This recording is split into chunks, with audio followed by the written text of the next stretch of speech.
కల్తీ కల్తీ కల్తీ సకలం కల్తీనే. తినేదైనా తాగేదైనా అన్నింటినీ కల్తీ చేస్తున్నారు కేటుగాళ్లు. ఉదయం లేచిన దగ్గర నుంచి రాత్రి పడుకునే వరకు మనం తినే ప్రతిదీ కూడా కల్తీమయమే. గుటక గుటకకు ముద్ద ముద్దకు కల్తీతో బతుకు బండి నడుస్తోంది. పూటకో కల్తీ జరుగుతుంటే గల్లీకో గల్తీగాడు పుట్టుకొస్తున్నాడు. ఎన్ని రేడ్స్ చేసినా, ఎంత మందిని అరెస్ట్ చేస్తున్నా, ఎన్ని కేసులు పెడుతున్నా కల్తీ మాత్రం ఆగటం లేదు. మరి ఈ కల్తీగాళ్లను అరికట్టేదేలా, అడ్డుకట్ట వేసేదేలా? హైదరాబాద్ లో కల్తీగాళ్లు రెచ్చిపోతున్నారు, చెలరేగిపోతున్నారు.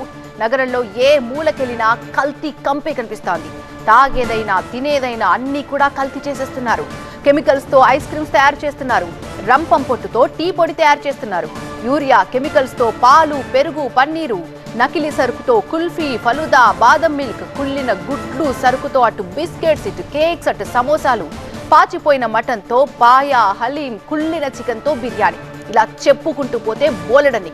నాసిరకం నూనెలతో పచ్చళ్ళు, పిండి వంటల్లో రసాయనాలు, చెత్త చెదారంతో అల్లం వెల్లుల్లి పేస్ట్, ఆయిల్స్ తో నకిలీ నెయ్యి, బ్రాండెడ్ లోగోస్ తో నకిలీ ప్రోడక్ట్స్ విచ్చలవిడిగా విక్రయాలు కొనసాగిస్తున్నారు. ఆహార పదార్థాల కల్తీలో దేశంలోనే హైదరాబాద్ టాప్ లో ఉందని చెప్పాలి.